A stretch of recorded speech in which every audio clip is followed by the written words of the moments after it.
trying to identify ESG priorities? So a couple of things, right? I mean, before we get into the matrix, I think sustainability per se, one has to see how it sits in the strategy, right? How it fits into the corporate strategy. If it is in the core or the heart of the corporate strategy, it makes sense. Sustainability or the ESG priorities cannot sit away from the business. So it has, the first thing is, it has to be sitting in the business. Businesses have to own it up. Second, I would say in terms of ownership from the top management, and it has to be driven by the top management, right? For example, in Bayer, we have the CEO is also the chief sustainability officer globally. So he owns it up at that end, and then it flows into the businesses. So that's the second point. The third point is also in terms of matrix, we need constant feedback, constant evolution, because this is a very evolving field, right? All of us are learning, companies are learning, businesses are learning, and in the process, we need constant feedback and outside in view. So these are three things, and I would say at Bayer, we have a Sustainability Global Council, which is independent of the businesses, independent of our own employees. So we get to hear from them what's happening across the world. Are we in the right direction? Are these making sense?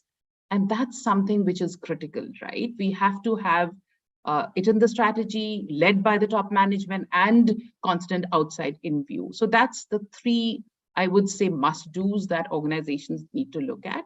But in terms of matrix, again, I would say this is something which has to be driven as a part of the strategy and monitored maybe on an annual basis or a quarterly basis, depending on what works for the company. For example, in a company like Bayer, we have three businesses: crop sciences, pharma, and consumer health, right? So nutrition and health. Clear matrix in terms of we should be, there are three matrix which has been drawn out, and we all across the world drive this. These are sustainability targets for the company.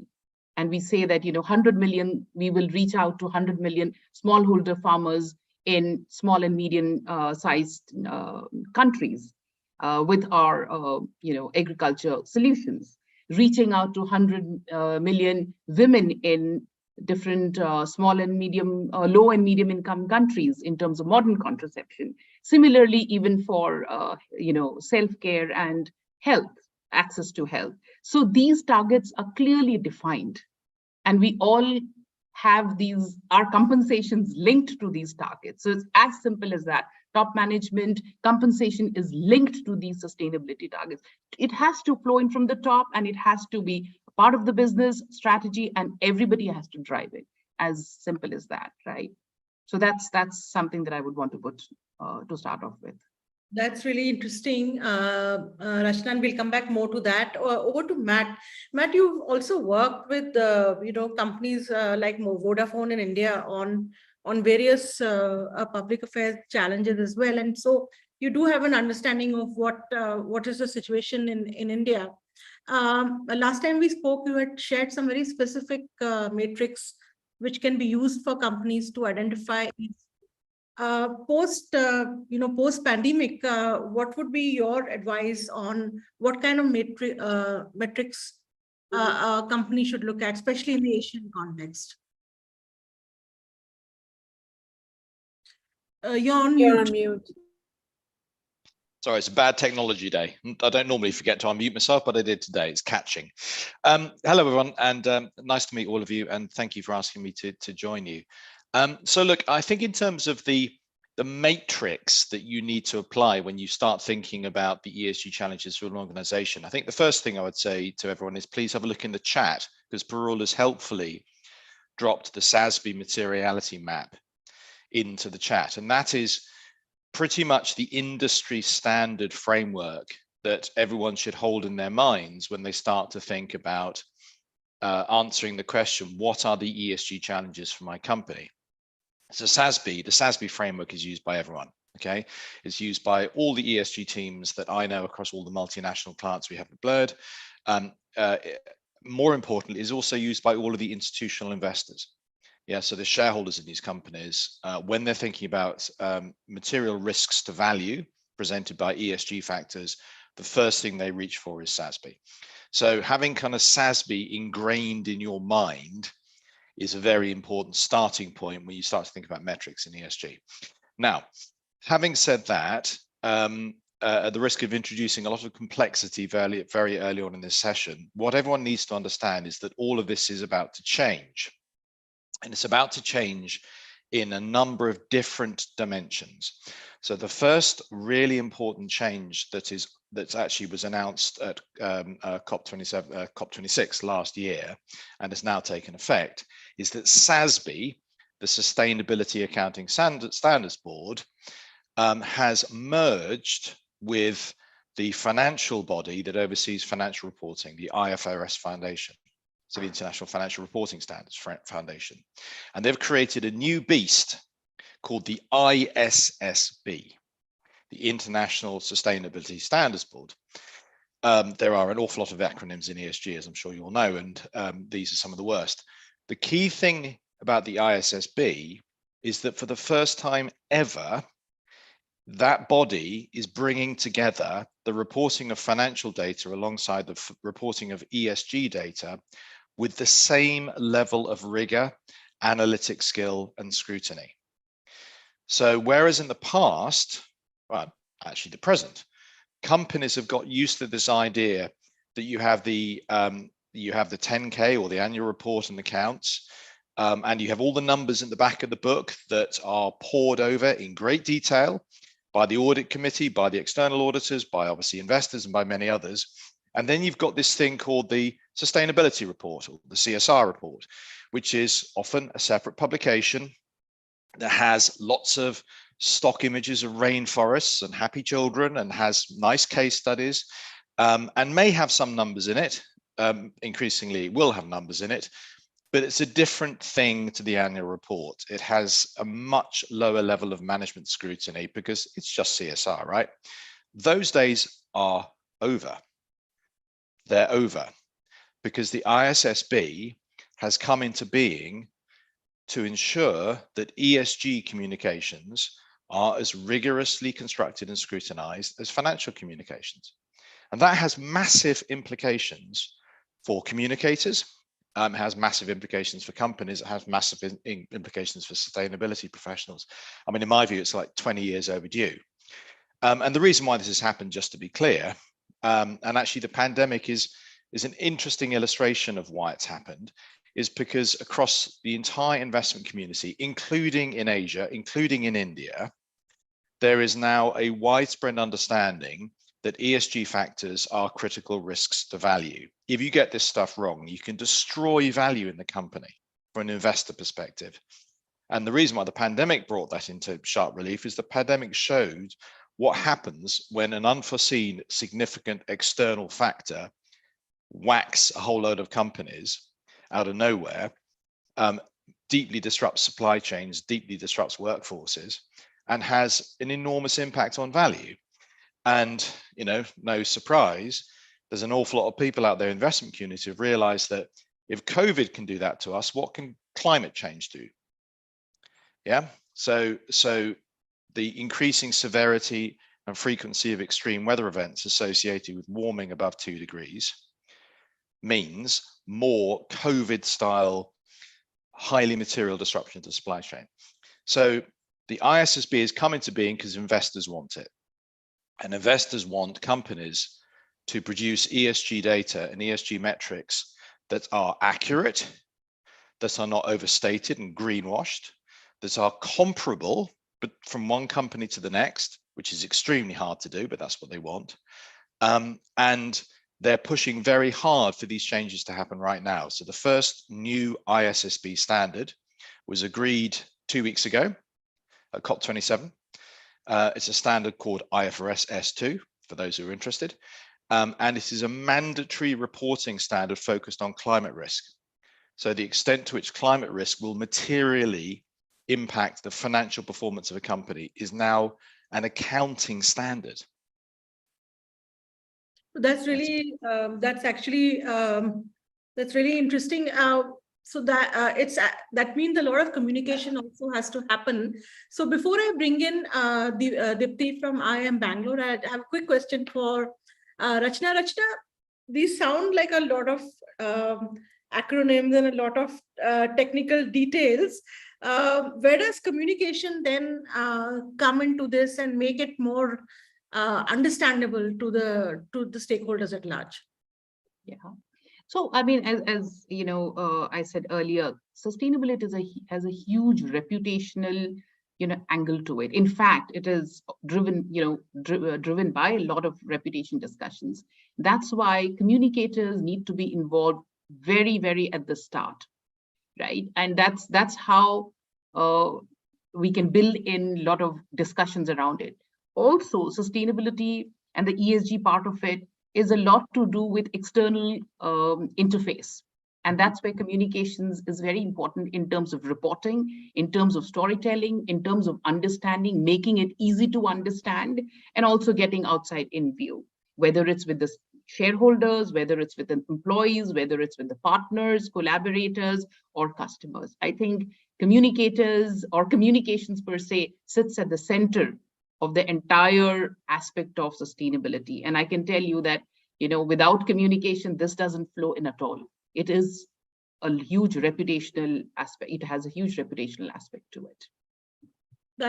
That is indeed true. I'd like to bring in Dipti Ganapati now from IIM Bangalore. Welcome, Dipti.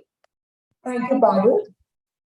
Dipti, for those of you who may not be aware, IIM Bangalore has just recently launched an ESG course, communication and capturing course for their executive program, not for the MBA students at large, but specifically for their executive program.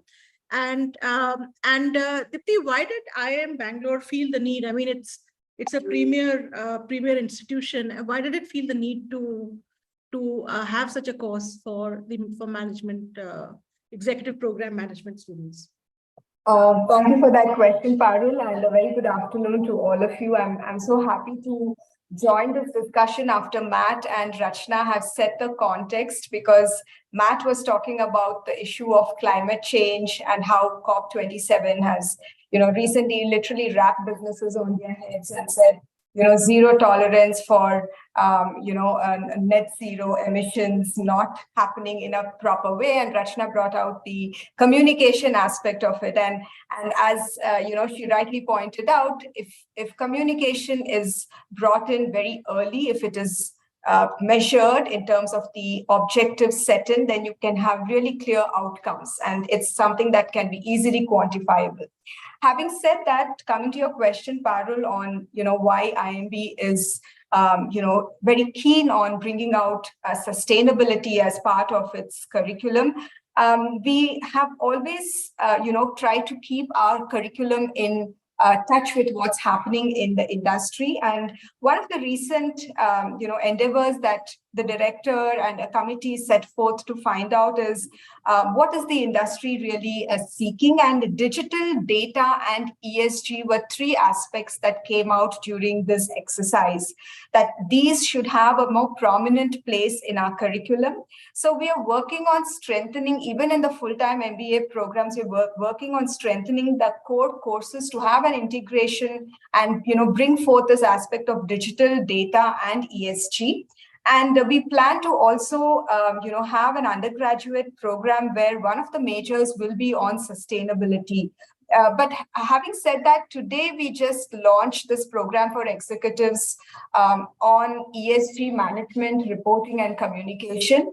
And what is interesting to see is the participants who are in this program are coming with experience of 15 years having worked in this sector, as well as mid-career professionals who are, completely trying to switch and see how they could, contribute to this aspect that the organizations are wanting them to kind of bring forth to the table. So on one hand, see, we have participants who have considerable amount of experience, who are heading their sustainability wings in their organizations. But why are they coming back for a program like this? Is clearly there is, an evolving nature of this subject matter, which means that there have to be more deliberations. There has to be a much more broader view in terms of seeing how can we integrate this, because like Rachna rightly said, there is so much of interface with an external audience. So as long as businesses are thinking about, okay, communicating internally and what should be done, it's fine. But when an external factor influences so many decisions, then it is necessary for a lot more of collaboration in terms of saying how do we integrate this into the program and make sustainability a part of the culture, part of the work culture, but not try to fit it into compliance, not try to fit it into reports and then work through this way, but to make it a part of the work culture itself. And that is why these senior leaders are coming back to this, for a program like this and seeing, because clearly there are gaps. Clearly there are things that are not working out. Like Matt said, there are, newer and newer assessment standards coming out, and these are changing every year because climate change is such a thing, right? There is uncertainty, there is risk evolved. So the nature of climate change itself has implications on how businesses run. And that's why we need a very different approach to deal with something like an ESG management, reporting, and communicating about it. Thank you, Dipti. I think it's very heartening to know that even at the education level, because traditionally there's always a gap between what academics is doing and what the market is requires. So it's really interesting to know that. I'd like to come back to Matt. You just mentioned that the establishment of the ISSB is actually, like you're saying, it's a very big deal. So how do we actually take it forward? Because companies like Bayer, of course, and Mahindra, Tata's, they are big companies. They would probably be more ready, but there are many other companies who may not be that ready. So in terms of both, in how does one move forward? How do you see them moving forward to comply with this first part? Second part, which I also like Rachna to join in, how would the communication be structured for that? Yeah. Okay. So I think the first thing to understand is that there is no optionality in this conversation. They haven't got a choice, right? These are international financial reporting standards, and the obligation on all companies that present accounts to their shareholders, whether they're private shareholders or in the capital markets, is to present those accounts in a way that can be readily understood by everyone, which is why we have IFRS standards that have been around forever. So the ISSB standards are just the same. And whether the company is big or small, it doesn't have an option other than to do this. It's mandatory, right? That's the way it works. So I think in terms of getting smaller companies ready to do this, well, a lot of it actually is going to fall on the finance function. And we haven't mentioned financial reporting and accounting and finance yet when we're talking, I don't think we have anyway, when we're talking about different functions. But actually, increasingly, it is the finance function that is the point of the spear in ESG. So by way of context, at Blurred, we've got probably now somewhere 40 or 50 multinational clients. I would say around half of our client contacts are the CFO. Yeah, or the general counsel.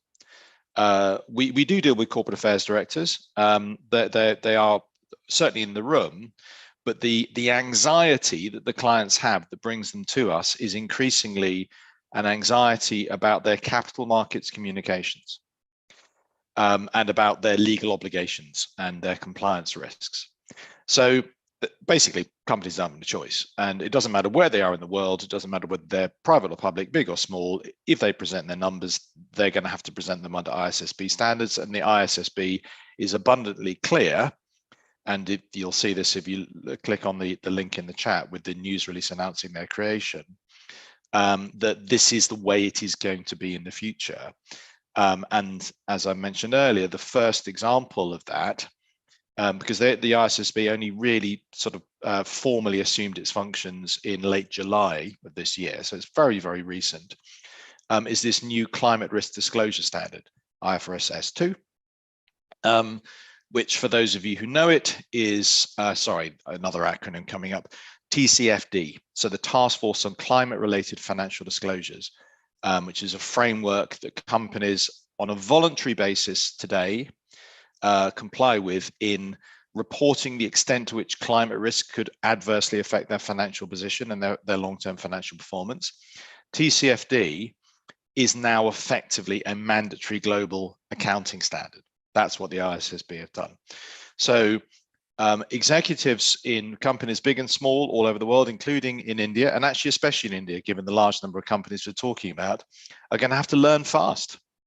They're going to have to learn fast. They're going to have to understand that the conversations about sustainability are not something you put right at the end of the agenda, at the end of a long management meeting, where you give it 5 minutes to flick through the photographs in the CSR report.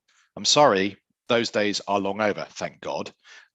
This is now top of agenda because the whole financial reporting world is changing. Some tough talk there, some tough love from Matt on what is coming up. Rachna, Matt specifically mentioned about capital, market communication and risk and compliance. And in fact, we're going to hear more about risk from Marianne, who will be up shortly after this. Rachna, what do you think? Are these kind of varied communication, is today's corporate communicator ready to take this on? And if not, what do they need to learn? Right. So yeah, absolutely. I agree with Matt in terms of, the ownership. I think a lot of global companies, we have the finance teams and the legal teams leading this. But it's very, very interesting. India is one of the few in terms of not developed economies, but few of those developing or almost developed economy, which is taking sustainability reporting very seriously. The BRSR reporting that we will have, starting next year is something that is a great opportunity for all of us in India to start learning very, very fast. Not too many countries are doing it right now, right? So as a part of the global company, we get to learn from our parent company saying, hey, can we learn from you in terms of sustainability reporting? But a lot of this also falls with the communications team. And why? Because sustainability does not, reporting is one part of it, but you have to, as Deepti said, it is also almost like a culture. Employees are driving it, customers are asking for it, shareholders are asking for it, demanding it. I mean, we have youngsters, young potential employees talking about purpose, talking about diversity inclusion, talking about climate change, talking about products, green, climate resistant products, right? I mean, these are things that we really need to take care. And that's where the role of communicator comes in. How do we tell our story in a way which goes to this target audience in a way that they want to hear? Second, when a communicator speaks, she or he does the homework well. The conviction and the commitment of the company needs to be communicated in the right manner to the right audience through the right channels, whether it's the website, whether it's the reporting, whether it's a video that you're doing, whether it's internal communication, whether it's products, how do you deal with those discussions with customers? I think those rounding off is something that falls very squarely on the communications team. And just to give you an example, in India, for our ESG reporting, right, the sustainability BRSR reporting, we have a steering committee where we have the CFO, we have the general counsel. I am in from the communications and public affairs team, and of course, all our teams are involved in this. It's not just driven by one function. It has those aspects as well, which are softer, but a very, very strong aspect. And I think all of the target audience or stakeholders are listening. Apart from the reporting part, I think reputation part is extremely high here. Can I just give a very quick supplemental, something that we say to all of our new clients when we first start working with them, which might be helpful to share with everyone. So there's a simple formula. Good ESG equals good data plus good storytelling. That's it. That's a nice one. That's a nice way to remember it. Thanks, Matt. I'd like to now welcome back Marianne, who will take us through some of the aspects of ESG as well as the test. And we'll also talk about risk and how ESG impacts trade relations. Welcome, Marianne. Thank you. Thank you very much, Parul. Yes, everything I heard really resonates, especially that we're talking about the convergence of finance and sustainability around all these metrics that we're talking about, which happened actually after the Paris Accord. You saw CFOs getting closer to the sustainability function, and now it's something that is really going hand in hand, and you see it with the regulators. I would say that this presentation that I'm going to make is going to talk about the convergence of sustainability, finance, and PR and communications. Now it's all coming together. And what Matt says about good ESG and good storytelling, I put it in a graph, and there's a fine line where you have the greenwashing, and then on the other side you have the green hushing.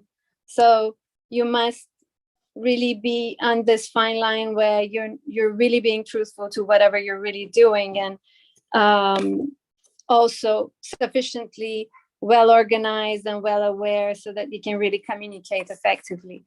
Parul, you know that I'm having a problem with the sound of my computer right now. May I ask you please to do the presentation, and then I can maybe tell you to move forward with it. So I'm not going to Thank try you. full screen because that's where it went south. So I'm just going to go through. You can tell me. Should I move forward? No, yeah, can you please just do it full screen so that we have it full screen, please? That's where the problem began. So I'm trying not to risk that. It's there down there on the very, very low bottom, Yes, close to the that. percentage. Yes. I know that. I'm just trying not to do that. Why? Because that's where we lost the whole thing. Okay. Exactly. Exactly. You got me completely. It was exactly there that I got inside the tunnel. So is it full screen? Can anybody... Yes, perfect. So this is going to be about the wheel of sustainability strategy. Then I'm going to talk about sustainability's imperative for stakeholder inclusion and its impact on PR. And then we're going to have a little bit of fun with the pathfinder to materiality. So what is sustainability to our clients and to Weber Shandwick? Really, ESG encompasses a wide range of topics, and it's basically about all the other factors besides financials that allow a business to exist. So each company's sustainability journey is unique because it's about creating value at the intersection of what stakeholders expect and what the business strategy requires to stay in business and thrive. So if Parul, you can go please to the next one. So this is the shared value and the intersection. And then if we can go to the next one again, please. Yes, no, before, just one before, please. Yes, so here we have the wheel of sustainability strategy. When you craft a strategy, what you really need, it's the very first block is the C-suite sponsorship. They are aware, they really want authentically to bring this into the business and to make the business really sustainable over time. So then in the process of doing that strategy, you do stakeholder mapping and something which is called materiality assessment. I will deepen a little bit about the materiality assessment during this presentation. Then, you have your strategy, you have to integrate it into your business. You have your KPIs, and then how do you do that? You do employee engagement. As you see, the employee engagement is something that, from the stakeholders to the employee engagement, you have the implication of what the communications professionals do regularly. Then you have the reporting, which is the data collection, but also the sustainability reporting, where you have the storytelling bits. And then you have the communication strategy, which is putting this word out and really doing multi-channel and stakeholder engagement. And then you do a gap analysis. And again, the gap analysis is somewhere where you compare, you see that, that these frameworks are really changing by the day. So you need to be really up to date and really improve the game very quickly. My point is that the role of PR and comm is to enrich this vision with the outside in view, building the bridges with all stakeholders and then communicate. And you can see it's all over this wheel. You have, you see the importance of the role of PR and communication. And so this is becoming really a role which is proactive, and it's becoming the role of the proactive PR function. Next slide, please. I'm just checking whether people can see the slides. I'm getting some messages. Is it? We are able to see. Okay, great. Go ahead, Marianne. Yes, great.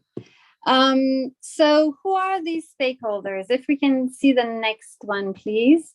Sure. Okay. Thanks.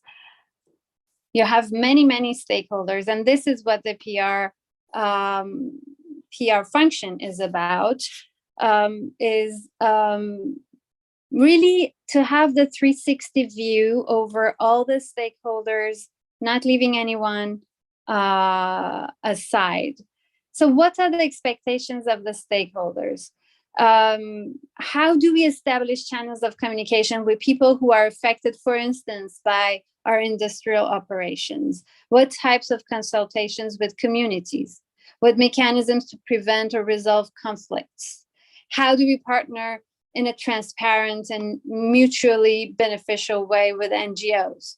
How much are we in line with customers' need for transparency, for sustainability, and our employees on board? And increasingly of crucial importance is what are our policies with regards to suppliers? What is our scope 3? Which means basically how do we engage with suppliers who commit to reduce their CO2 footprint?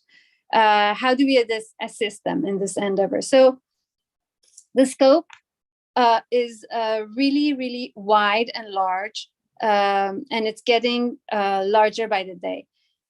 This means that there's mindset change to be operated within the industry, which is PR is no longer about my reputation. I must look good, so I just hide the skeletons and talk about this, the glossy bits, and I put out a media piece.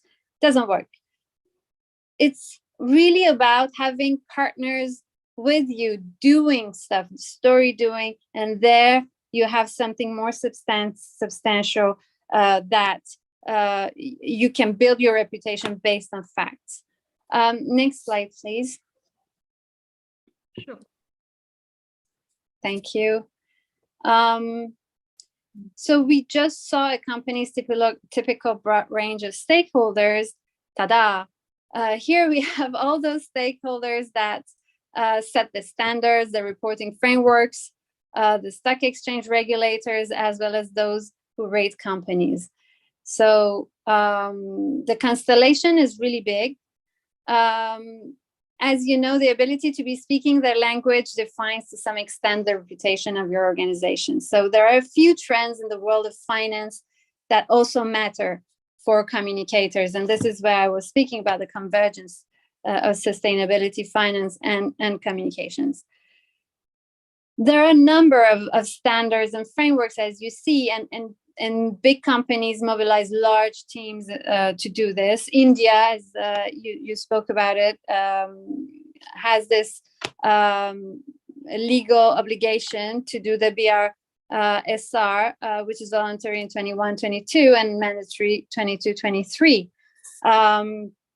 EU and the US SEC are also leading the way with ESG disclosures, but the same applies to Singapore Stock Exchange, Hong Kong Stock Exchange, and to some extent, Korea. So now you may wonder why this alignment of all global markets around ESG. Well, because it clearly defines market access. It clearly means you want to sell in my market. What is your ESG performance? And it has clear implications for the future of trade. Next slide, please. So the good news, how do we know what matters to stakeholders? Because we have a huge constellation of moving stakeholders. The good news is that there's a process that allows to identify topics of importance for a given industry. Next slide, please. And it's called materiality assessment. It's a technical name, but it does make sense on a more intuitive basis. It's a formal process to identify, refine, and assess ESG topics, which matter most to a company's internal and external stakeholders, and which have an impact on business performance.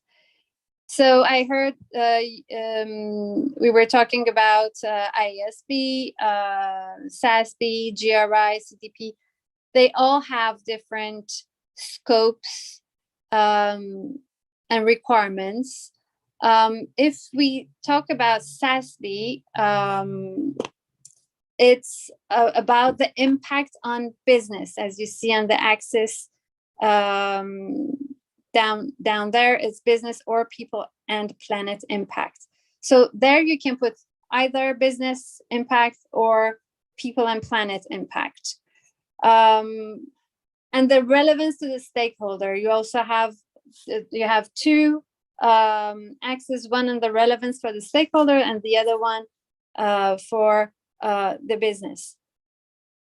What it means that you have to really conduct this process, which has several benefits.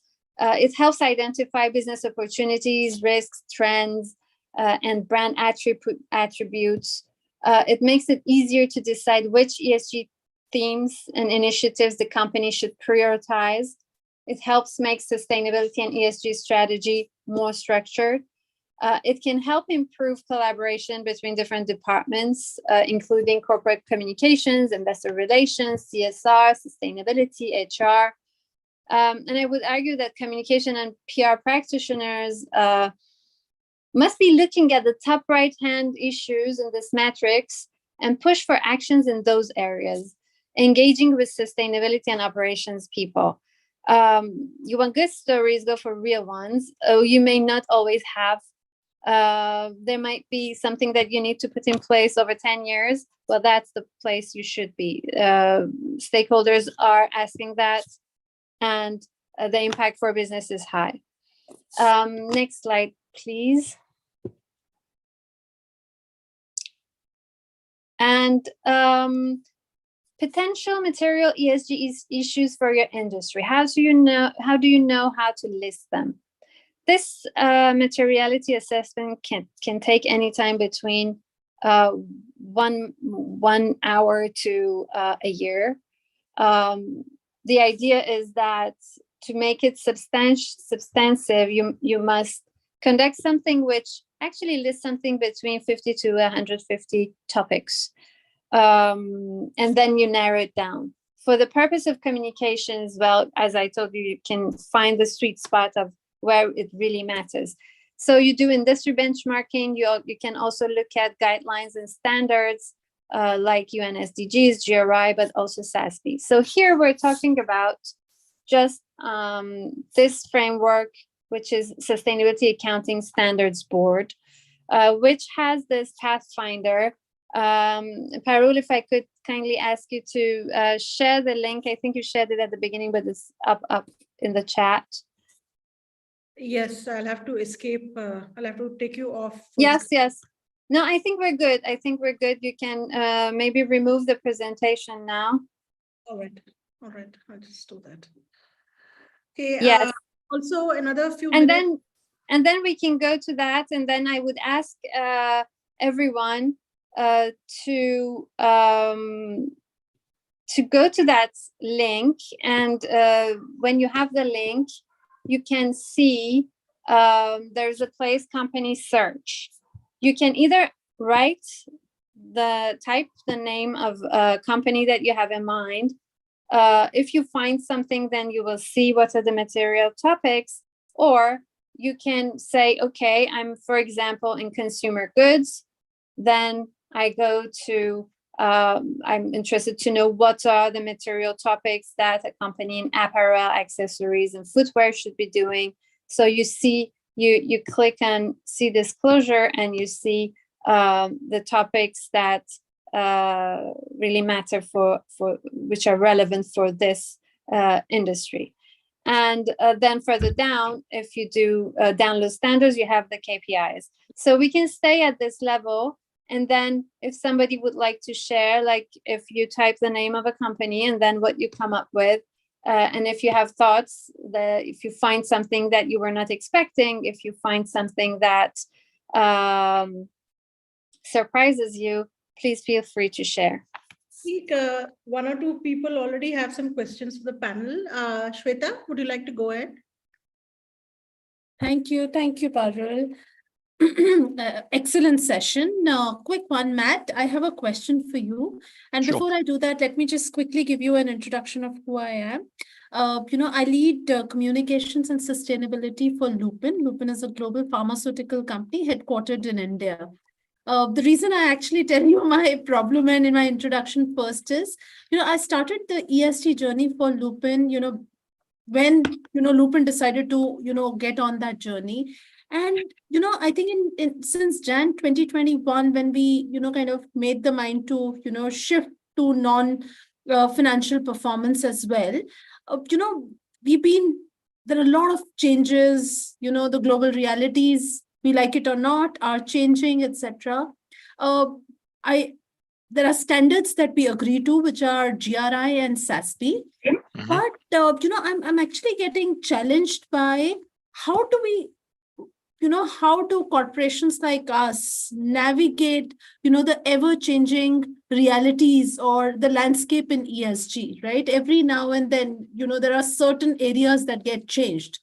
Right, Mhm. I do SASB and GRI, but at the same time, I have to look at my risk management by ERM integrating it with ESG, etc., to move Yep. to TCFD, etc. And Mhm. now I hear with COP27 there is another term called TNFD, right? Yes. Which is natural and biodiversity. So Yeah, that's right. it just confuses a lot of people like us as to how do I build a framework which is future-proof and takes care of tomorrow's realities. But this That might is be a the- very long conversation, so we'll keep Yeah, on. I'm going to give you a short answer. The short answer is you can't. It's very, very, very difficult. Because and the slightly long answer is that it is changing constantly because the science changes constantly. Right. And that's the thing to bear in mind. And I'm going to focus on the E factors very swiftly and then touch on S even more swiftly after that. So to give you just one of many examples to illustrate the point, I'd say 8 years ago, very few companies were thinking seriously about the climate crisis. TCFD was not in existence. It was an idea, but it didn't really exist. And then we had Paris, and then everything moved very, very quickly. Biodiversity and ecosystem risk today is where climate was 6 years ago. That's a statement of fact based on where the science has got to, but it's also a statement of fact based on the fact that the capital markets, investor community, and corporate leadership teams are beginning to realize that actually biodiversity risk is as existential as climate risk, and it's happening faster. Right. So that's why it keeps changing. The same is also true in S factors. So DEI, diversity, equity, and inclusion, was a very different thing 5 years ago to what it is now. And the reason why, certainly in the US and in Europe, is basically George Floyd and Black Lives Matter. Right. So external factors, and particularly advances in scientific understanding, are driving these changes.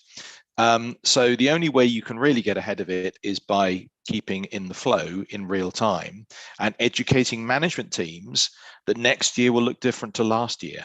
It's just the reality. Sneak preview, the really big thing that's going to hit a lot of companies hard that's coming next is the European ESG reporting regime. Yeah, exactly. So the Corporate Yes, Sustainability Reporting Directive and the Due Diligence Directive, which will affect many companies across India that have any kind of an EU presence. It is going to hit everyone like a truck. They are the most intrusive and demanding regulations I've ever seen in my entire career.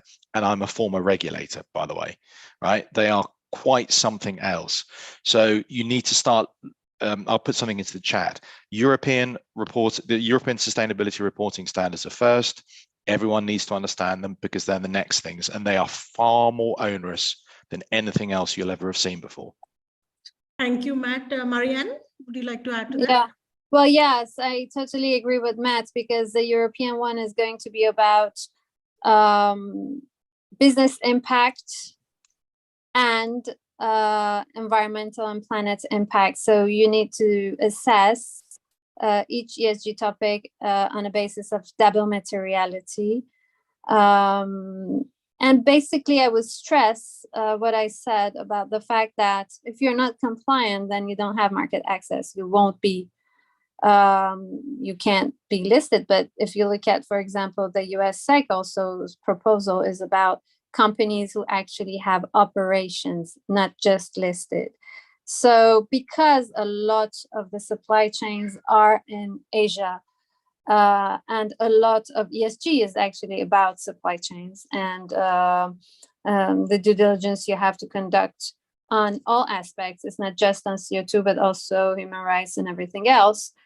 At the end of the day, what it will define is who will have access to the US and European markets. And that's maybe why the other regulators are also moving fast and making it mandatory at this pace. Yeah. Thank you. Welcome. Thank you. Rachna, do you have anything to add before we come back to the SASP? Yeah. No, after listening to Matt, I'm a little, concerned as a communicator, but I think all of us are concerned. But let me put it like this. I think it's a great opportunity, whether it's, within the communications function or even to be able to collaborate with people who understand a little more than us. I think this, for us as a communicator, I would say it is a great opportunity for us to be able to lead, to learn, collaborate, be with our own, counterparts in different functions, but also with regulators, because I think countries and regulators are also learning as we evolve, right? And in India, I can tell you that with the BRSR reporting, it's a learning thing. I think they are ready to listen to what we are doing, and we are also ready to learn as we go. So it's not a doomsday thing. It's something that we all need to be learning. It's evolving. All of us are learning, and I think it's great for us to take it one by one. And as Shweta asked, this is completely evolving. It will change. What it is looking right now will not be the same 2 years ago. Next 2 years or even 1 year, I guess. We need to let our management understand that. And I think people are quite open with it. So yeah. I'm quite hopeful and quite optimistic about this. This is in the right direction. Dipti, what are your comments and views on this? Yeah, very interesting because, when we talk, I've just published a book on climate change and how the media portrays climate change. And I think the business world is a little late to catch up with what has already been happening on the ground. For example, indigenous communities, the island nations. And one thing that came out very clearly in the COP27 was this, that how will these models of governance have an impact on climate financing? How will this have implications on indigenous jurisdiction and island nations? Because how should finance be mobilized for climate loss and damage, especially at the grassroots level? And that's where, communities that have been facing this crisis have always talked about not five-year short-term planning, but intergenerational planning, because we're talking about the planet and the planet needs to recoup, right? So we are talking about whether it is afforestation, planting it for generations to come and, kind of be able to sustain with that. So that's where I think the business world is not being a little far-sighted in their approach. Whereas communities like these indigenous communities, island nations, for instance, I was at Hawaii for a climate conference, and there the narrative about climate change is about existence. It's about the islands getting submerged. It's about them losing their sovereignty.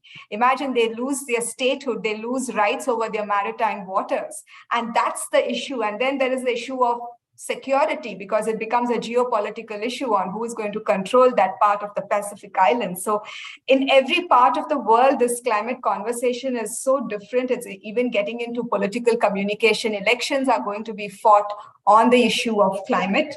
So all this makes it, very interesting to see as as an evolving situation. And that's where we have to, get attuned to living with this uncertainty. The pandemic has been an eye-opener in that sense. It is going to be like this. The situation is going to be evolving as it goes, and there's no one-size-fits-all approach that's going to really matter in this discourse. We have to keep our eyes and ears keenly on the pulse of the climate change issue. Thank you. Thanks, Dipti. I'll just say bye to Matt just to drop off. Thanks, Matt, for joining us. If you haven't already, I think he's already dropped off. Any questions for the audience? We need to segue into the next session, and we have Priya Zochi from Green Cell Mobility waiting on the other side of this session. So I'd like Marianne, Rachna, Dipti, do you have any closing statements? And if there are any further questions from the audience, please ask away. We have a few minutes for that. Marianne, I'll come to you first. How would you like to, on what note would you like to close this very important opening session on metrics?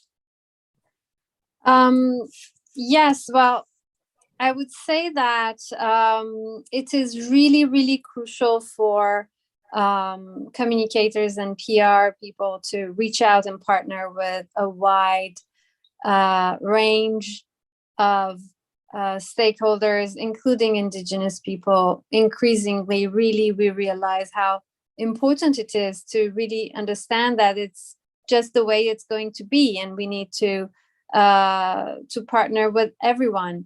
And then bring that inside the company and go beyond the silos, because the way companies are done with the functions is not really well suited for something cross-function like sustainability. So to move that a little bit, I think PR people and sustainability people can sensitize and do employee engagement, C-suite engagement, and just push the boundaries, like corporate boundaries, to make sure that people are on board and they have a common understanding, and they don't hesitate picking up the phone and just going and talking and doing things together in partnership.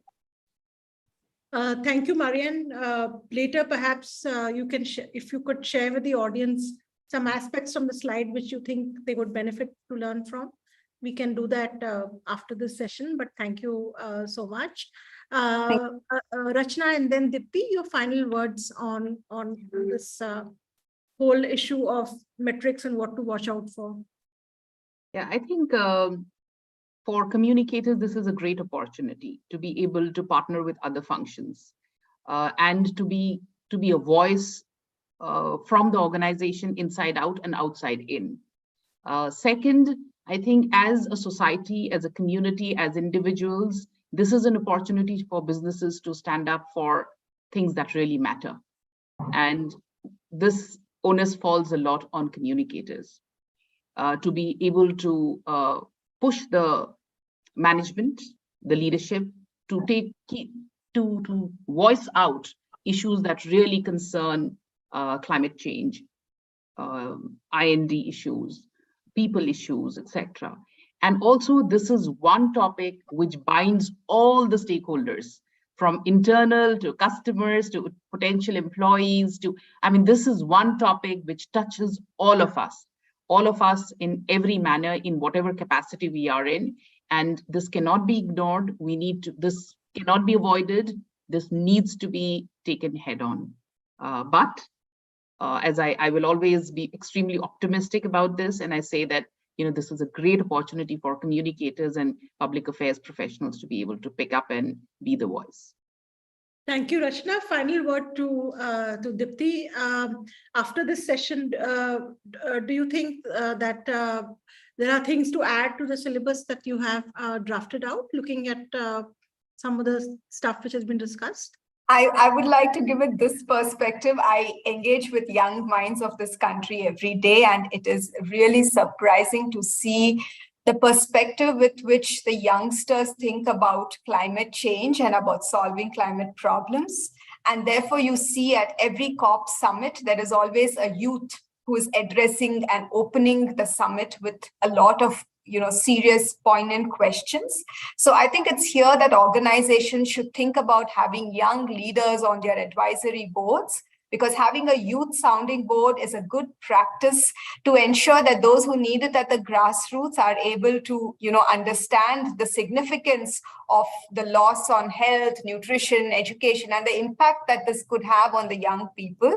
And increasingly, when I see my students organize global sustainability challenge competitions and have a case study and think about solving that problems, I see such wonderful insights, and I see them bring up the communication aspect very, very highly in those presentations and doing so well. So if organizations are thinking about these young people who are graduating from business schools, they should also think about the fact that they already have the ability to understand the situation, because they have very serious questions and a different view and perspective about it.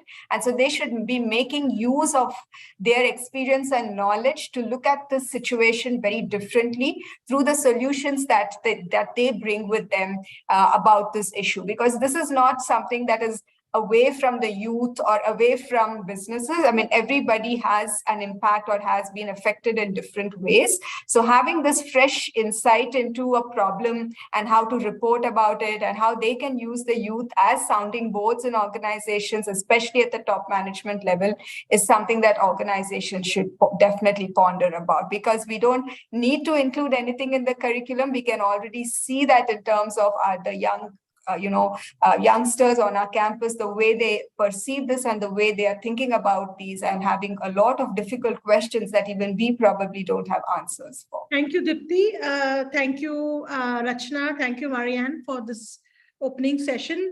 With that, I'd like to introduce Priya Zuchi to the audience. You can please continue to drop any questions you have in the chat box. We take them up as and when they arise. Priya, welcome. A little bit of introduction about Priya. Priya is the lead for corporate communications at Green Cell Mobility. And when I first met Priya, she was in a quite an unusual role for that time. She was leading ESG communication at Mahindra. And it was the first time I came across a communicator who specialized in ESG. So since then, it's been great to understand ESG from her. Welcome, Priya. Thank you so much, Parul, and an interesting topic to talk on today. Yes, I think a few days after COP27, it's somehow seems to fit in really well with the agenda. And in the next 15-20 minutes, we are going to be discussing how to bring alive ESG storytelling and also try to understand how to do it through digital storytelling. Priya, my first question to you is, how can a communicator help the organization tell the ESG story? Sure. First, as communicators, I would just like to clarify that I see our role as people who actually declutter all the communications that are coded or are jargonized for audiences across, whether they be across our stakeholders. So I would just say that, first of all, I would like to tell all communicators to move away from compliance, because I'm sure that being in this sector, a lot of them hear a lot of parameters that companies actually take on, a lot of indicators that are spoken about, a lot of frameworks that are actually spoken about within ESG especially. So first of all, I would just say that, declutter from all of that. Compliance is not really the reason that we are telling the ESG story for any company. The reason that one wants to talk the ESG story is basically to get the company's purpose, the core reason for its being, that story to be taken forward through the ESG lens. And when I say that is basically because ESG, a very strong component of ESG, is basically talking about the continuance of the business part of any corporate.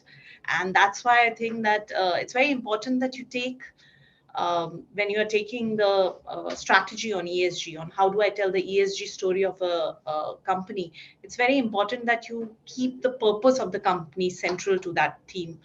And once you have the purpose of the company clarified and broken down, it's very easy to talk that story and take that storyline in your ESG indicators also. So whether they be on the environmental front, whether they be on the social front, whether they be on your governance front, all that story becomes very easy if you have the core purpose of the company there. And also an important thing to keep in mind for all communicators as far as ESG is the indicators that one normally hears about, the frameworks that one normally hears about. And let me just tell the audience here that it's not very hard to break it down as communicators, all these indicators, because as when you are talking about this language, you have partnership in the form of your sustainability champions across the sector. There are people who have expertise on these indicators, and what your job entails is basically ensuring that you understand the concepts and you break it down for your audience further. So two things to keep in mind while making the ESG story. One thing, keep the purpose of the company very much out there in the middle, because that's the only way that you can actually ensure that this ESG story takes forward your brand story and your company's central storyline per se.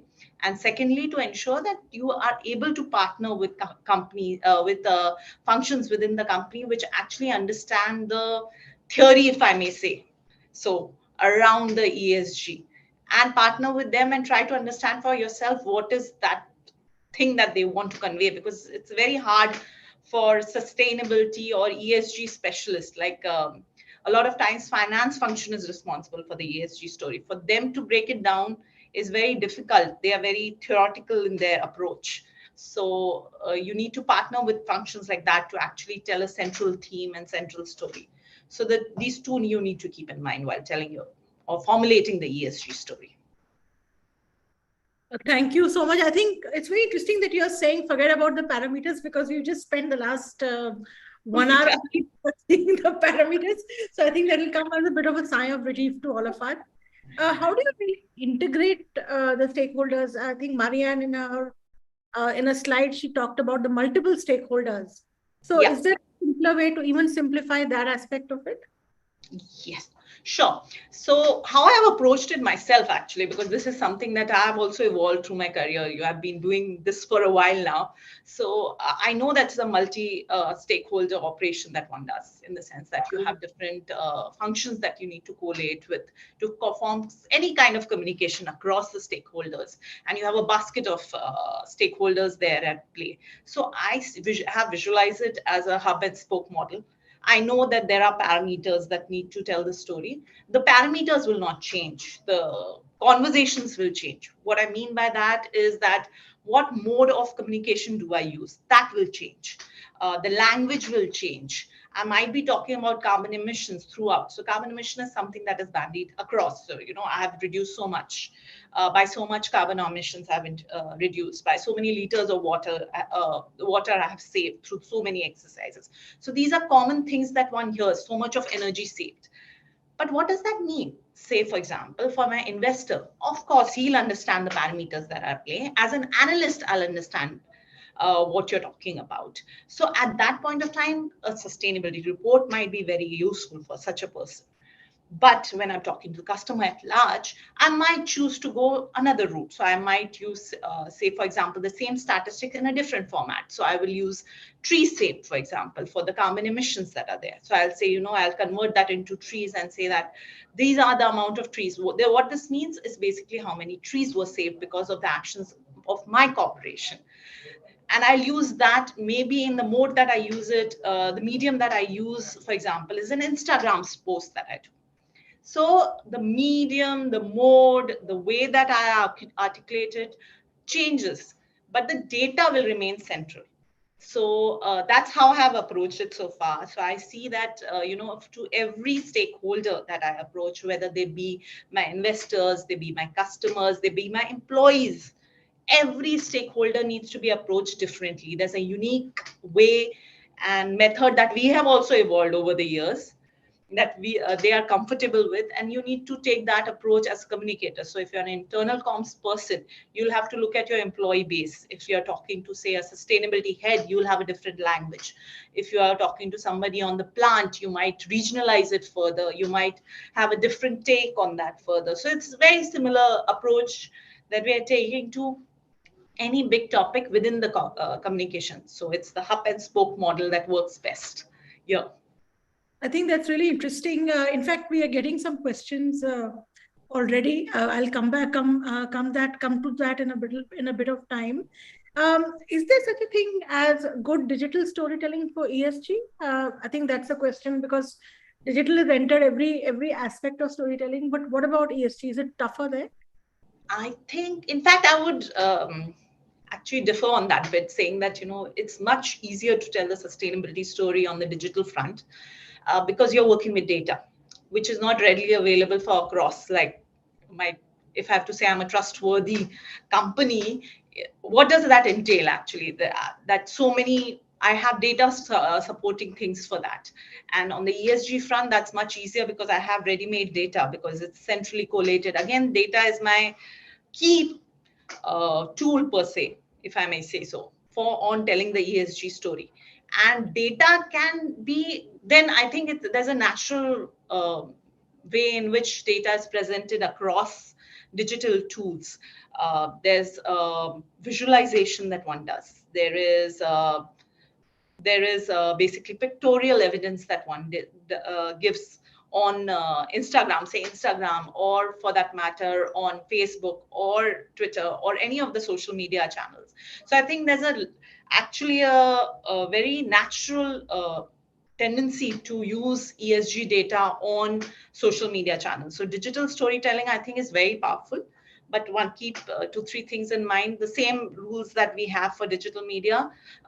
Firstly, it has to be visual in nature. The data needs to be told in an interesting fashion and format so that people understand it. And of course, your ESG story can be only told through data, because that data is your evidence, basically, that you have what is your ESG story. Data will be your evidence to it.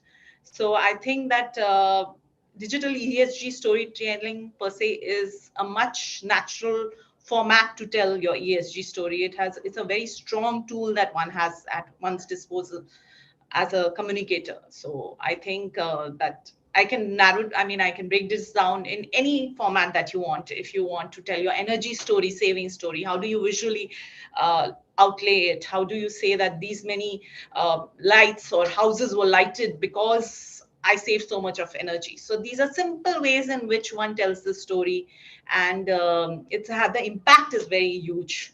So I think that storytelling, as far as ESG storytelling is concerned, digital format is basically your biggest savior in that sense, because it's the easiest tool to use and has wider reach today. That's very interesting. Moving on to less privileged audiences who are, very deeply impacted by what happens in ESG, and also to the DEI aspect of it, which of course we will talk more about in the next session as well. But when it comes to this, is DEI, for example, as easy to measure? Because a lot of that is very much about behavior. Completely. So Parul, what I think is that your data speaks. So it becomes very easy to evaluate for any external agent. That's why we have so many frameworks in place and so many indicators in place telling us what we need to do to ensure that we can, represent our companies better. Of course, but you can't really run away from data, in the sense that if the data speaks one language, I have to speak that language. And ESG is it's a work in progress. Like a lot of times you might have seen the evolution of indicators and frameworks is basically basis this, that what is important today as a country, as a nation, as a planet, what is important to me, that's reflected in these indicators. And as a corporation also, I'm developing these indicators. Your ESG story is basically expanding in that sense. It's becoming bigger and bigger and bigger. So there are more indicators that have to tell, there are more things. But what this also means for me is that as a company, there's a direction I need to take. And it's very easy for me to fit into that direction that, if I have to be more responsible corporation, this is the direction that I need to take. And it becomes so much easier to do that for me. And so I think even D&I is that kind of, we are talking about diversity being crucial, but how much percentage would be the best that I need to achieve? And that is something that is evolving as a society. Also, we are evolving on that conversation. How much does it mean for women to be part of work? Are they 50-50%? Is that the ideal that we need to achieve? So these are conversations that are happening in the social world. And of course, there are things that impact the indicators. But I think that data is something that gives away the entire story. That how many are people of your women, of your workforce are women? That's very self-explanatory. So that's something that I can't run away from. If there's very minimal amount of participation of women in my sector, then obviously I need to tell that story and make myself better the next time around. So I think that these D&I or the new indicators that are coming up in the frameworks are very, very relevant for the conversations that happen in the sustainability or the ESG front. One final question, Priya, before I take a question from the audience as well. I just wanted to understand from you, where do you see the role of corporate communication evolving when it comes to ESG? Because a lot of the communicators we speak to feel that they're not really involved in it. And from the conversation we heard earlier today, a lot of it is about legal and financial compliance. So given that kind of scenario, how should today's communicator approach this topic and attempt to involve themselves more into an issue which clearly matters to the leadership? Absolutely. So let me say that ESG is the future of communications. It's a real key to how what will be the future of your business. Because considering that the amount, and I'm very, very thankful actually that at this point of time, ESG has become common language in the sense that it's something that everybody understands, is trying to at least understand. And we are at that juncture wherein we understand why ESG is important to communication. We are still seeing ways in which, what does it mean for me? That process as a professional is still going on.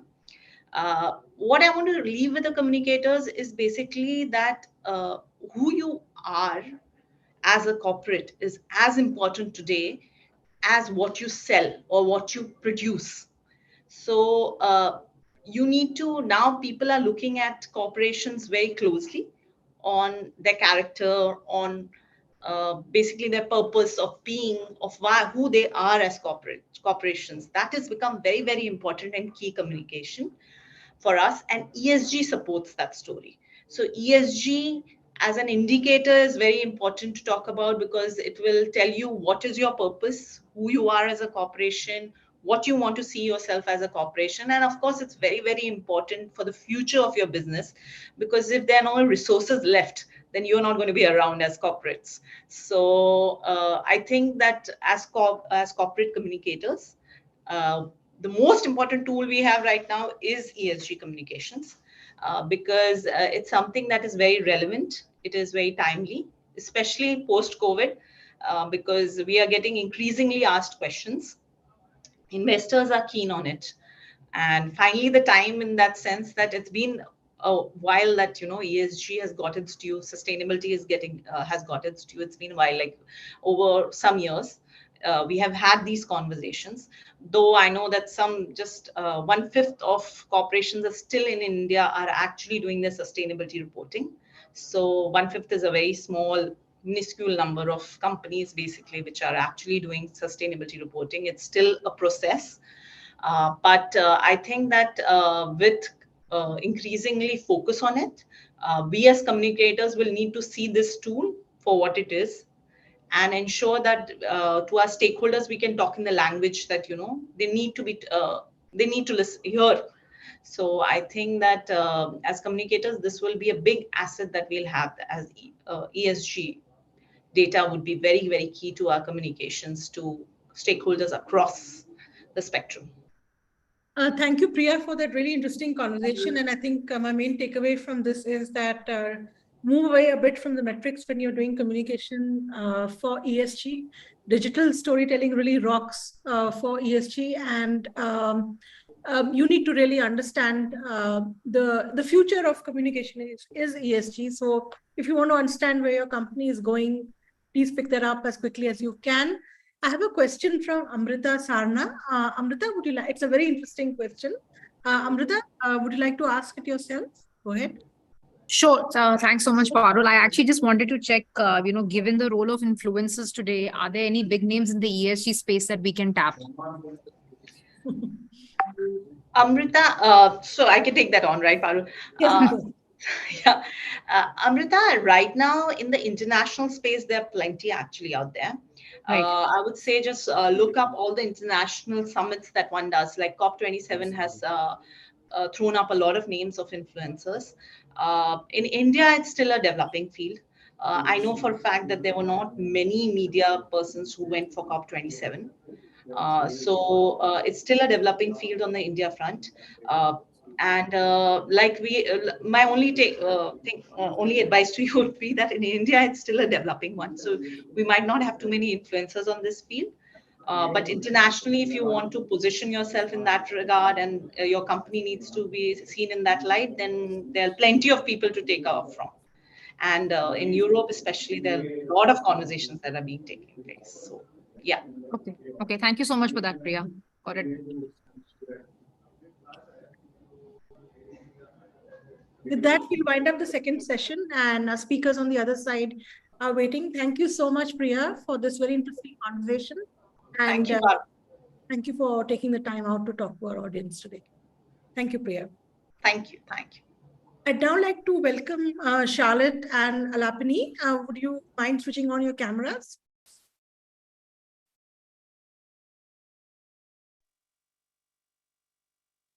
Hi, Parul.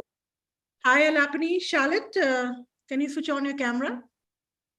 I don't know if she can hear me. Okay.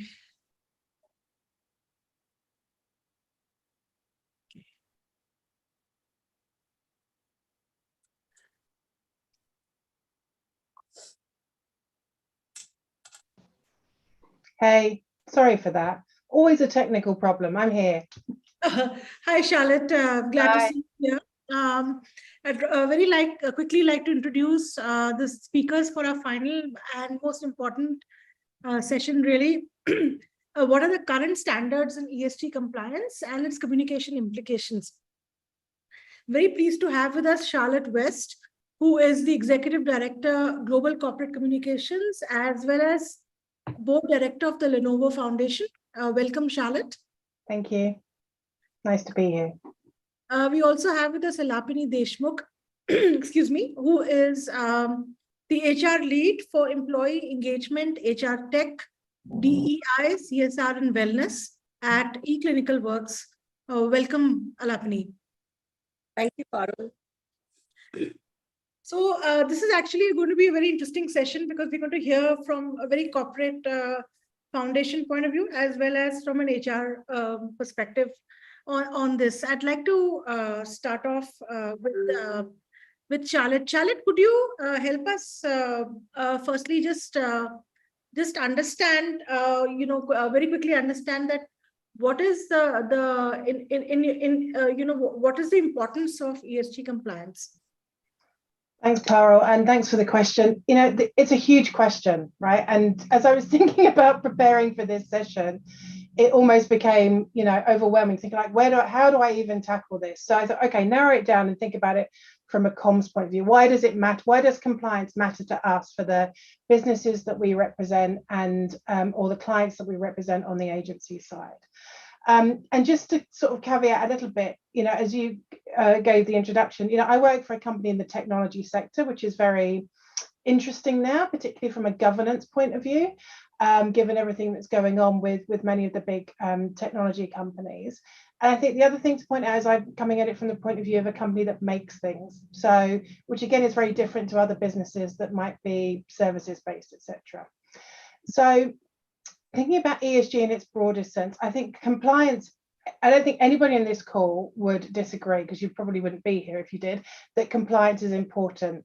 And compliance and regulation matter for first and foremost driving and forcing change. So I think that's the first point I would start with. Anything where there's a regulation in place or compliance required, then it does force change, because it holds businesses accountable to what they need to do. It ensures transparency. And I think it changes things, again, thinking about it from a comms point of view. It's not just actions, it's not just words, but it's actions as well. We have to do what we say, not just say what we do. So I think we can't rely on behavior changes alone to drive change. Compliance and regulation have to do that for us.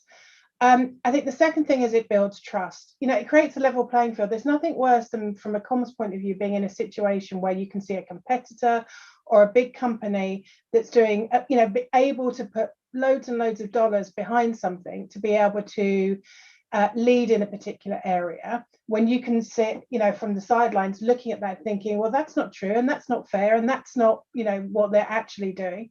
So I think compliance helps us build trust with our stakeholders and ensures a level playing field for the way that we talk about things. And then I think the third opening point I would just comment on is that, and I caught the end of Priya's session as that you just had as well, and she was talking to this a little bit too, is that it actually creates an incredible opportunity for us to lead and advise as comms leaders. I think it's probably a common theme that you've had through the session this afternoon. But our job as comms leaders at its core is really the kind of conscience of the company and the guardians of truth and transparency for the corporations that we work for, or the clients that we represent. So this opportunity to advise and be the outside-in counsel and help the business make decisions based on the values that are informed by compliance and regulation, I think is a huge opportunity for us as leaders, and changes our role from being passive and more tactical to being really strategic, and like a huge opportunity to have a seat at the table with leadership. So I think, again, to Priya's closing point a moment ago, it is embedded in everything we do, and a huge opportunity for us to take and seize as comms leaders. Thank you, Charlotte. I'll just circle back to you after I speak with Alapni. Alapni, throughout these 2 hours, we actually hardly discussed DEI. In your opinion, DEI is important, of course, nobody's denying that, but why does it get ignored in the overall ESG framework? Right. So first of all, hello, everyone. Thank you, Pia Moment and Parul, to share this platform for this wonderful conversation, especially the correlation with ESG and DEI, very imperative to business. And as I was listening to all the speakers, the keywords, the notes that I have taken, I think we've got a good equation with respect to ESG. Good ESG is good data, good storytelling, right? I would add a little bit. So if I have to draw a pattern, good DEI is also about good storytelling, good data, and a hypothesis, right? Because sometimes the data gets very overwhelming.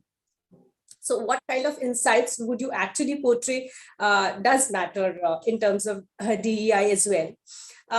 The other thing in terms of, DEI, if I have to see, is inclusion when amplified with diversity and equity is equal to belongingness. Okay, so if I have to give the equation format, it would be, multiplying all these factors, which leads to a place where somebody could feel belong. Okay, he would kind of apply his skills, his commitment as a whole, and creating psychological safety in that organization is very important. For creating a space where you actually can voice out without, having any fear. So that's kind of, the start point that I would like to, give a perspective with respect to the ESG. And when we have to draw a parallel as well, right? So if you look into the SDG goals, shared by the UN, especially the goal 5 and goal 10 also speaks about the gender inequality and also the equality in terms of the work. as well. So how do we actually draw this parallel with ESG, and the SDG goal also is imperative in terms of the entire DEI structure as well? Thank you, Alapni. I'll come back to you, Charlotte. The recent COP27 summit has thrown up some new parameters and new compliances as well.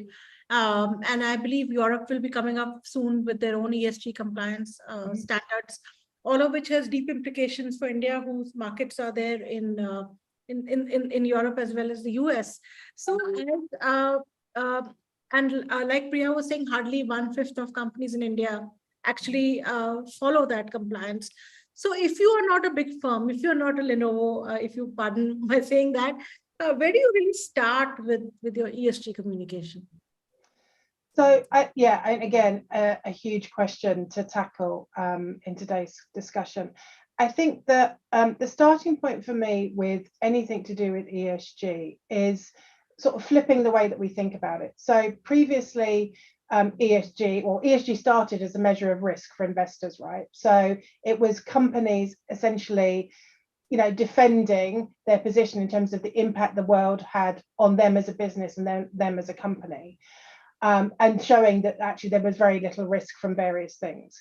Obviously, that's flipped now. And I think that any company of any shape and size has to look and say, okay, what is the impact my company, our business has on the world? So if you start from that starting point, then I think you can help narrow down where you focus. There'll be different regulations in every market, different compliance. I think it's a really complex landscape. I think our duty as comms professionals is to team with those expert teams within our businesses. We don't have to be the compliance expert. There'll be legal teams or compliance or audit teams that will be far better qualified to do that than we are as comms professionals. But I think it's our job to be the sort of critical eye of that, no matter how big or small the business is, and really hold our leaders accountable and hold our own businesses' feet to the fire when it comes to where they're focusing efforts and where they're not complying, or where we see the skeletons in the cupboard that might be falling out and we'll then end up having to pick up the pieces. And I think we've seen opportunities as well out of compliance. I think it's very easy to look at compliance and regulation and think, oh, that stifles creativity. That means we can't do interesting things because we've got all of these rules that we need to comply with. But actually, just one example from our organization is there's a lot of regulation and compliance coming down around what's called right to repair. So the ability to repair a product, like whether it be a hairdryer or hair straighteners or a computer or whatever, or TV, whatever it happens to be. And that's coming down a lot from the European Union and in certain states in the United States of America as well. And it's really easy to look at that and think that there isn't an opportunity there that actually creates problems for us from a commerce point of view. But if you flip it and think about the values you have as an organization and the opportunities to tell stories about what you are doing, then I think that will, I think we have to sort of think of it in a different way, and we can still be creative in the way we approach things from a comms point of view, even though compliance and regulation feel overwhelming and like they're constraining our creativity. I think sometimes it forces us to be even more creative sometimes in the way we tackle things. And in fact, India is famous for being able to repair almost anything. Exactly. Amount of hacking that goes into things which are supposedly not to be repaired is amazing. There's an Indian word for it as well, jugaad. We are famous for our ability to repair just about everything. So I think that's something which will really attract Indian audiences as well, if there's a right to repair. So we manage it even when it's not allowed. So it's very interesting to hear you say that. Alapni, I just wanted to understand from you, what kind of parameters do you see companies adopting for DEI? What have you observed during your career? Sure. So, Parul, I think the parameters, right, are involved in terms of the entire, life cycle of employee, okay, right from hire to rehire, okay. So if I have to give, the top parameters, it would be the kind of applications you receive vis-a-vis the selection in terms of the diversity, in terms of their promotions, engagement, talent retention, and also in terms of the overall engagement scores that a company measures. So these would be, couple of parameters in when we, look into the entire life cycle of an employee as well. Having said that, we also have, looked into the approach of using the OKR toolkit, in terms of the measurement.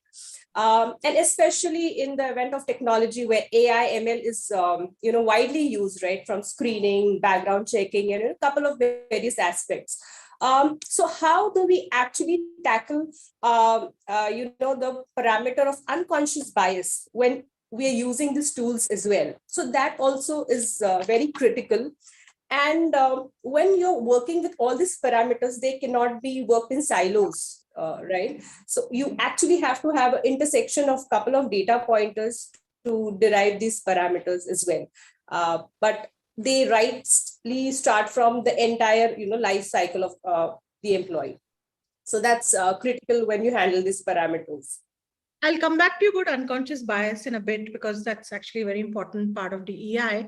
Shalit, you've been on the jury of the judges panel of the recently concluded PR Moment UK ESG Awards.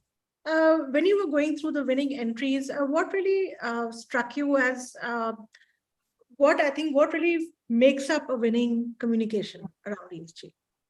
Yeah, so I love judging awards. I think I'm sort of curious and nosy, so I like seeing what everybody else is doing. It's a lot of work, but honestly, anybody on the call that gets tapped on the shoulder to judge anything, take the opportunity, because it's such a fascinating process.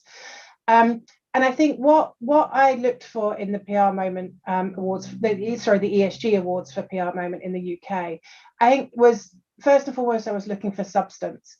I think, all of us have seen a lot of greenwashing happening across many sectors and many industries and many companies.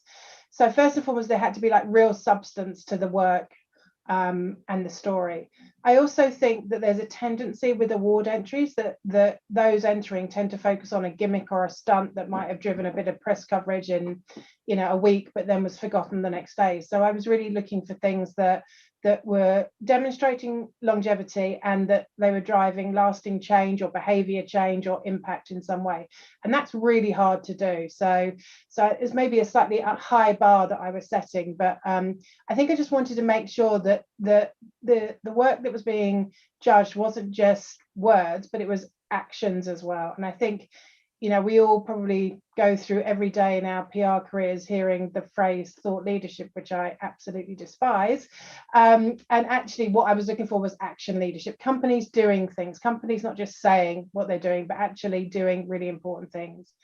Also around complexity of the issue. So were the entries demonstrating that they understood the issue, not just at a surface level, but a bit more deeply?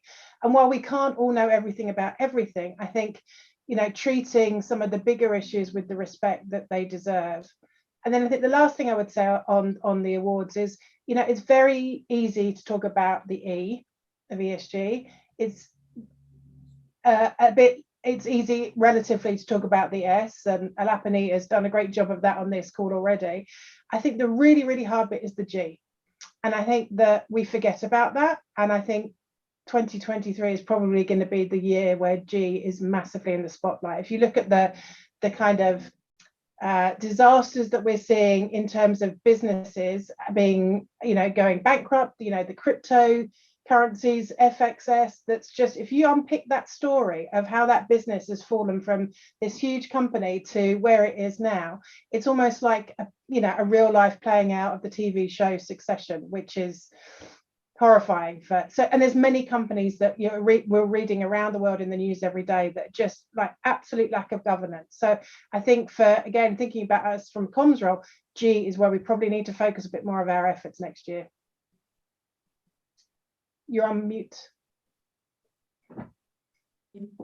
Sorry, my dog decided to walk in, so I had to mute. So in case I understand that pain. Mine's asleep next to me. Mine, unfortunately, is a bit of a talkative person, so he would like to join the conversation. But jokes apart, I mean, what has happened to FTX? The kind of lack of oversight, even people are questioning the regulators in the US as well, that how come these loopholes were allowed to be, they were basically registered outside the country. Therefore, oversight was not that vigilant, or they were allowed to use that loophole. What you're saying is extremely important. Greenwashing probably is, governance is going to be the next big thing. And that's something we should all look out for. I think family-owned businesses in India probably would also need to examine, how they're looking at some of the medium and small scale sector businesses in India who make up a large part of the corporate sector. Probably it would be relevant for them as well. The tech sector, what has happened there, the kind of, even in India, we're hearing downsizing. Zomato, which is a huge food delivery company, they're saying they're going to sack 3% of the people. All these are definitely changes which are coming, and we need to be aware of them. I'll come back to you, Charlotte, in a minute. Alapni, one final question for you. We talked about unconscious bias. Now in India, specifically, sometimes we're not even aware of the privilege that we enjoy, the way we speak, the words we use, our unconscious actions. And for a CEO, it becomes even more difficult, because I think never has there been a time where CEOs have been under so much scrutiny. And that's true of India as well. And so given that kind of situation, where does HR and communication come in to support? And I'd like Charlotte's point of view also on that. Where does it come in so that the CEO can be aware of his or her unconscious bias?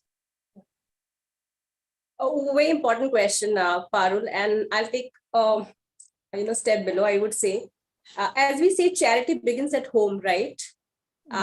So I think if I have to further quote, it is also about the diversity, inclusion, and equity also begins at home. Okay, because the society that we live, the corporate that we are in, is really a manifestation of the entire society, right?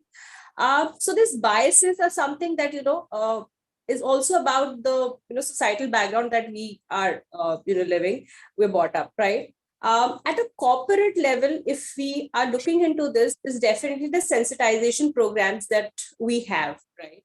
And this would not be just at a CEO level, but everybody in the organization. Okay, so see, these kind of sensitization programs would cover biases, the types of biases and unconscious biases, as sometimes we are even not aware, and those get applied. To give you an example, especially in terms of hiring, right? I might be having a certain kind of bias, for a specific candidate, and in that way, we might lose out that talent in the organization. So it's very imperative to undergo these learnings, understand your biases, work upon them, and it's not just a workshop that would help, right? You have to practice. It's a big journey. So right from awareness to advocacy, it is a kind of a big journey when it comes to especially handling these kind of biases. And also, how do you actually go back and then imply back at your home as well, right? Because that also makes a difference. So not just at a corporate level, back at within your workplace and your home as well. When it comes to CEO especially, it's a question, because from CEO's angle, even the entire DEI section also revolves around it's ROI or ROV, right? So if we have to look into the ROV part of it, which is the return on value, from a CEO's lens, a business would thrive when we have such talent. Innovation thrives. We have a couple of reports which says the kind of productivity which increases when you have diverse teams, because diverse thought is encouraged, right? And this kind of builds up product which is very inclusive. So these are very basic things, and today DEI is not just about good to have factor. I think it is must to have factor, and also beyond that, how deep down it is actually inculcated in your organization's DNA through various initiatives, and especially the learning and development team plays a major role, and also the leadership of the organization. Parul, you're on mute. Sorry.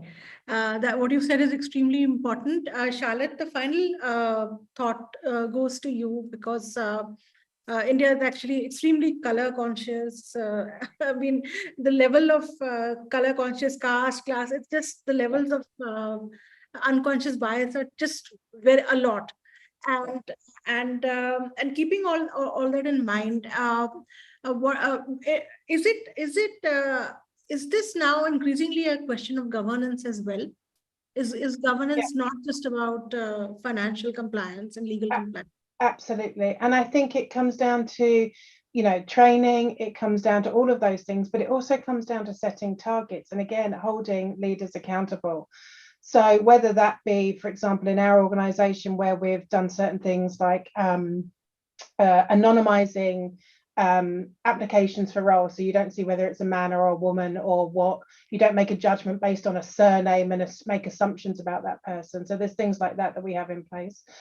I think also it's about setting KPIs for leaders as well. And we were just talking, so I head up one of our employee resource groups in the company in EMEA, which is called Women in Lenovo, for women in all stages of their career. And one of the things we were talking about in terms of bringing female talent into the business at an executive level is actually most of the general managers of the markets in EMEA are men of a certain age. In the case of EMEA, they're all white as well, I think. Yes, they are. And actually, what we need to do is sort of play them at their own game. They like to be competitive with each other when it comes to, sales targets. So do you know what? We're going to do a ranking of how good they are when it comes to their diversity targets for the business and their leadership teams. And actually, a little bit of naming and shaming, I think, will go a long way. So I think there needs to be governance in a broad sense, but also get very specific on certain targets and set certain KPIs.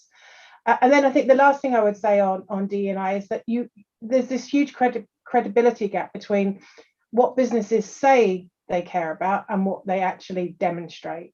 So, and you can do that through the targets I mentioned, but you also have to show up like the business you want to be. So, when we look at things like events, which fall under our broad comms remit, we won't have 5 men on stage. We look for diversity across the board, whether it's gender, race, religion, age, all of those factors. And wherever we can, we drive that. And we really push hard on our businesses to our business groups within the whole of the company to do that too. Thank you. On that note, thank you all of you for joining us. It's been a long discussion from 3 to 5, 3 p.m. to 5 p.m. But thank you all for staying throughout. We'll be sharing the stories in the videos later. Thank you, Charlotte. Thank you, Alapni. Thank you. Thank you to the audience. And thank you, Weber Shandwick, for giving us this opportunity to do this with them and my team, PR Moment team, Soumya behind the scenes, who have really supported this. Thank you so much. Have a nice week. Thank you. Thank you, Parul. Thank you, Parul.